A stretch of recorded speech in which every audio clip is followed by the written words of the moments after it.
Hi hello అందరికీ నమస్కారం. Welcome to our channel. ఇది వచ్చేసి మనం తిరుపతి వెళ్ళొచ్చాము. ఆల్మోస్ట్ మొక్కు తీరిపోయింది. అండ్ ఇన్ని రోజులు వీడియోస్ ఎందుకు రాలేవంటే మన కార్ ఆల్రెడీ షెడ్లో ఉంది. ఇంజన్ రిపేర్ వల్ల కొంచెం మనీ ప్రాబ్లం వల్ల మన వెహికల్ అనేది ఇంకా వర్క్ స్టార్ట్ అవ్వలేదు. ప్రజెంట్ అయితే వర్క్ స్టార్ట్ చేయించాను. ఇంజన్ అయితే మనది లాక్ అయితే కాలేదు. డైరెక్ట్ మనం ఆయిల్ తాగేస్తూనే మనం మెకానిక్ షెడ్కి వచ్చాం. ఇంజన్ ఇప్పారు. ఇంజన్ వర్క్షాప్కి వెళ్ళింది. అక్కడ ఎంతైతే కొటేషన్ రాలేదు. అండ్ ఇక్కడ మనం మెకానిక్ షెడ్కి అయితే వచ్చాము. మన కార్ చూడండి ఎలా అయిపోయిందో పాపం. అండ్ మీకు వీడియో చూపిస్తాను చూడండి. మొత్తం కారు వర్క్ నడుస్తుంది. సంబంధించిన పార్ట్స్ డీజిల్ అండ్ పెట్రోల్తో క్లీన్ చేస్తున్నారు. క్లీనింగ్ ప్రాసెస్ ఉన్నది. అండ్ మన పార్ట్స్ అన్ని ఇప్పేయండి. వెహికల్ పార్ట్స్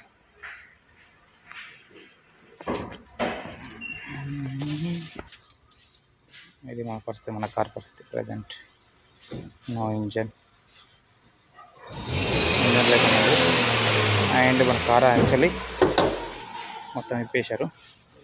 బట్ మళ్ళీ ఫిట్ చేశారు కొన్ని, ఎందుకంటే ఇలా చిన్న చిన్న సామాన్లు పోతాయని. మనం ఫుల్గా తెలుసుకుందాం. మన వెహికల్కు ఇంత ఎస్టిమేషన్ వచ్చింది చెప్తాను. ఇప్పుడు ఇది ఏడాలో నవ్వాలని అర్థం కావట్లేదు. పొరపాటున కూడా ఎవరు యాక్సిడెంట్ తీసుకోకండి. మెయింటెనెన్స్ చేసుకునే ఒక దమ్మునో లేక కొంచెం యాక్సిడెంట్ జోలికి ఎత్తరండి. అంత మించి ఏం లేదు. అంటే ఇది ఇలా అంటున్నా ఫీల్ కాకండి. ఎందుకంటే ఓన్లీ ఇప్పుడు ఇంజన్ దగ్గర ప్రెసిడెంట్స్ మన మొత్తం ఖరాబ్ అయిపోయిన ఇంజన్లో ఆల్మోస్ట్ మన వెహికల్ వచ్చి 3,30,000 ఏం తిరిగింది. అండ్ సెకండ్ టైం ఇంజన్ మనకు తెలియదు. ఫస్ట్ టైం ఇంజన్ అనుకోలే. ఫస్ట్ టైం అయితే ఓన్లీ క్లీనింగ్ చేస్తారు. బట్ అక్కడ ఏమంటున్నారంటే వాళ్ళు చెక్ చేసిన వాళ్ళు ఇంజన్ అయిందన్నట్టు ఒక మాట మాట్లాడుతున్నారు. రేపు ప్రాపర్గా తెలుస్తుంది మనకు. అండ్ మెకానిక్ మన ఇంజన్ దగ్గర ఓన్లీ ఇంజన్ సామాన్కి 65,000 చెప్పారు. ప్రెసిడెంట్స్ అండ్ రింగ్స్ స్టార్టర్స్ సంథింగ్ చెప్పారు. అది మన పేరు కరెక్ట్ గుర్తుకులేదు. ఎందుకంటే బాగా టెన్షన్లో ఉన్న 1 వీక్ అయింది బండి పెట్టి కూడా. ఒక 65,000 అట్లా చెప్పారు. లేదు అనుకుంటే మనకు ఓన్లీ ఉండే పార్ట్స్ తెచ్చుకోమని చెప్తున్నారు వాళ్ళు. వేరే పార్ట్స్ అయితే మేము అంత ప్రిపేర్ చేయం భయ్యా అని చెప్తున్నారు. 65,000 అక్కడైతుంది.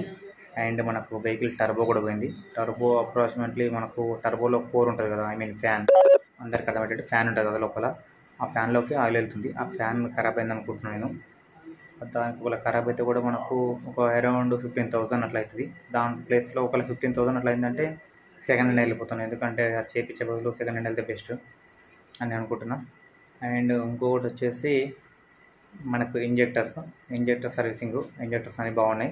బట్ ఇప్పిన తర్వాత ఒక్కోసారి లాక్ అవుతాయి. అది ఒకవేళ లాక్ అయిందంటే చినిగిపోయినట్టే. ఇక్కడ మన అదృష్టంగా కాకపోతే ఏం చేయలేం. ఒక 2,000 3,000 అయిపోతుంది సర్వీసింగ్కు. ఏమైనా అయితే ఒక 10,000 వేసుకున్నాం. అదొక 10, ఇదొక 15. అంటే ఇంజెక్టర్ 15, ఇదొక 15, 30,000. ఇంజెక్టర్ టర్బో 10, 15, 30,000 ప్లస్ ఇంజన్కి ఒక 65,000, 95,000 అయిపోయింది. అండ్ మెకానిక్ ఛార్జ్ చెప్పి ఫిట్ చేసేందుకు 15,000 అంట. మనం ప్రొసీడ్ చేస్తే 10,000 వస్తుంది. అండ్ ఇంకొక సామాన్ ఉంటే అక్కడ చిన్న చిన్న సామాన్లు ఉంటే కూడా అదొక 10,000 వేసుకోండి. Oil change, oil filter, diesel filter ఉంది కదా అదొక 10,000. మొత్తం మీద 1,20,000 అవుతుంది. ఒక ఉండే ఎక్స్టెండ్ మెయింటైన్ చేయాలంటే 1,20,000 కావాలా ఎప్పటికైనా. అదే 1 ఇయర్కైనా, 1 మంత్కైనా, 2 ఇయర్స్కైనా ఇంజన్ వచ్చినప్పుడు. అదే మీరు షిఫ్ట్ డిజైర్ కానీ సెలీరో కానీ ఏమైనా మారుతి బండ్లు తీసుకున్నా, టాటా బండ్లు తీసుకున్నా అప్రాక్సిమేట్లో 60,000 నుంచి 80,000 అయిపోతాం టోటల్ ఇంజన్ మెకానిక్ ఇంక్లూడింగ్. చూద్దాం. రేపు ఎస్టిమేషన్ బిల్ తీసుకుని కూడా మీకు నెక్స్ట్ వీడియోలో అప్డేట్ చేస్తాను. అండ్ మన వెహికల్ దగ్గరికి వచ్చేసినాం. అందుకే ఇది ఓన్లీ పర్సనల్గా వీడియో తీస్తున్నాను. ఇంకా అప్డేట్స్ కోసం నెక్స్ట్ వీడియో చూడండి. Thank you.